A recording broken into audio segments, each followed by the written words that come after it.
In today's video, we're going to discuss Cornerstone and why it doesn't need a rights offering in order to be successful. I've been getting a lot of questions about Cornerstone and people really hate on this fund, and I don't understand when it's a 4-star fund and it beats the S&P. You just need to understand this fund better, which I'll lay out for you in this video. So we earn over $200,000 per year in dividends at this channel, and most of that is from Cornerstone. Okay, also our performance value shows that we're up 8.6%. The S&P is up 7, the Nasdaq's up 6, the Dow's up 2, and the Russell's up 0.6. So we're up 8.6%. We're beating all the indexes. This is because of Cornerstone, because I have 400,000 in Cornerstone.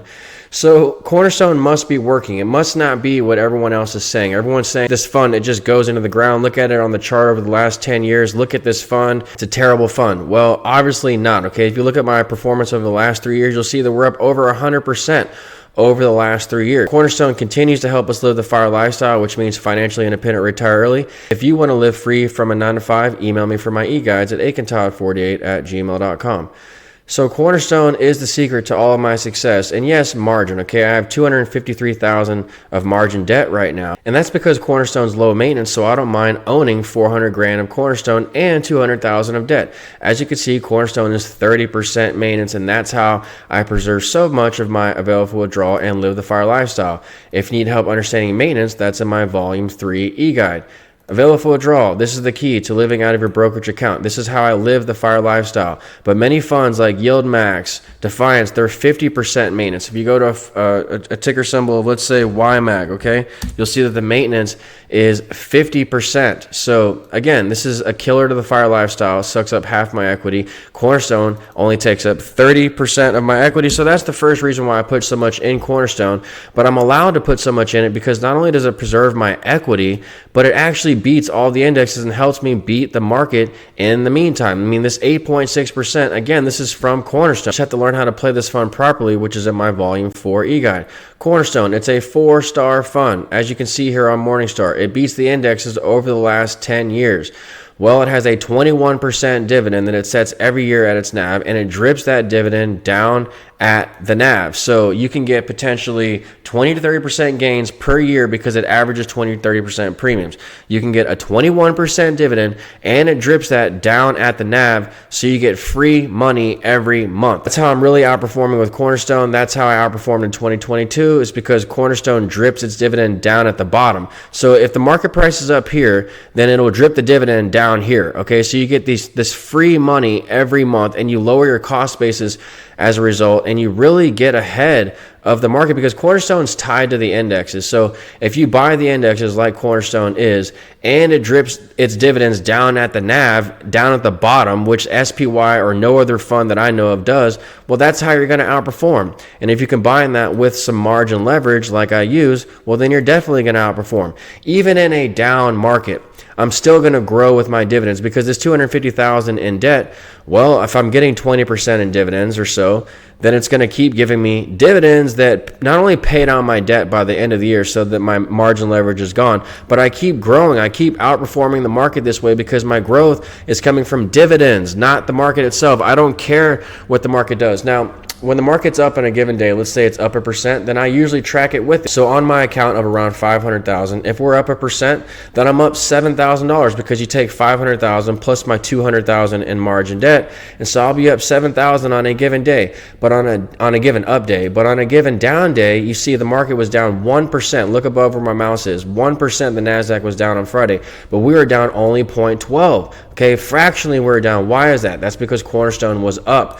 You know, the market's really expensive, tech's really expensive, but Cornerstone is more of the value fund. You'll see that there are many names in the S&P. 8 out of the 10 sectors in the S&P are still cheap. So Cornerstone, it buys the index. It has all of the holdings of the S&P roughly. If you buy Cornerstone, not only are you going to perform in line with the indexes, but on a given down day, you can actually outperform because it's cheaper than the market itself right now, since the market is so heavily weighted with technology. Cornerstone is also heavily weighted with technology, but it's not getting the premiums that it normally gets. And I'm not sure exactly why Cornerstone and other closed-end funds this year are lagging behind, but I think it's more of a growth theme. You see all the tech names exploding in price, and you see a lot of the value names, the cyclical names in the market not going up in price. I mean, go look at a Nike, for example. It's not, anywhere near where the rest of the market is. I think this is why Cornerstone is lagging behind. Not only are closed-end funds a little bit out of favor after what happened last October, with all closed-end funds falling in October. I think people are reluctant to get into closed-end funds just from last October, but again, also these have a lot of names within them that are value related and they aren't getting any attention for this, and so that's why I'm getting into these equity funds, these closed-end funds with equity exposure, like a Gove, because Gove's also 4 to 5 star, but Cornerstone beats Gove over the last 10 years, so of course I'm going to stick with Cornerstone. All right, so Cornerstone, again, look at these highs and lows. You have to time it properly. You have to play it around its rights offerings, and that's what people don't understand. And here's the thing. Cornerstone doesn't need its rights offerings to be successful. Cornerstone returned money back to its shareholders during the last rights offering. So when shareholders subscribe to their rights offering and even oversubscribe, again, Cornerstone gave the money back. So they don't need the rights offerings to survive. They just do that to make the NAV grow and help out investors. Cornerstone doesn't need rights offerings. Once again, it just needs the index because it buys the indexes. So as long as the index is going up in price, well, so is the NAV of Cornerstone.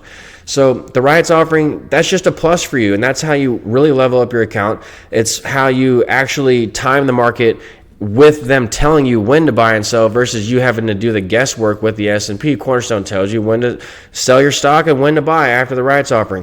When you buy my e-guides, you get free access to the Discord chat room for life where we alert you of the Cornerstone rights offering announcement. We have almost 1,000 members here in the Discord chat who are pursuing the FIRE lifestyle. So if you have any questions that I can't answer about your brokerage account, because not everyone has the special drip for Cornerstone, maybe other brokerages have higher or lower maintenance than other brokerages, they can help answer those questions for you that I can't. I'm just here to help walk you through your portfolio. I don't give advice. I just share what works with me and my portfolio. And if you need help matching my portfolio to yours, I'm always here. Many clients call me to get help with negotiating their rates down because when you buy my e-guides, you also get my phone number to call me anytime. So that's how I was able to negotiate my interest down, as I called them and I negotiated down twice. That's why I'm getting such low interest. My interest on my margin debt is around 6%, and many of my clients have done the same. So that's all it is with Cornerstone. You just have to understand this fund properly. It is 4-star for a reason. It does have a 21% dividend that it sets every year at the NAV, and it drips that dividend down at the NAV for free money every month. It's the greatest fund on earth. It's 30% maintenance. And if you need help understanding maintenance and how to unlock more equity out of your account, that's in my Volume 3 e-guide. And if you need help understanding how to play Cornerstone, that's in my Volume 4 e-guide. I live free out of my brokerage account, and I'm living the FIRE lifestyle. All my bills are automatically paid out of my brokerage account. They're automatically taken out from my margin debt. But Cornerstone and my dividends just help pay this back by the end of the year, so my leverage is gone. And if the market did crash within a given month or so, I have my put options on at all times to benefit from a market crash. And that's in my Volume 3 e-guide. I have a section on puts and how I deploy put protection and insurance protection on my portfolio. Also, you can follow my portfolio at any time, okay? You can just click the join button on my wall, or I'll link it in the description below. Okay, so if you like the video, click like or subscribe, and I'll talk to you soon, everyone. Thanks.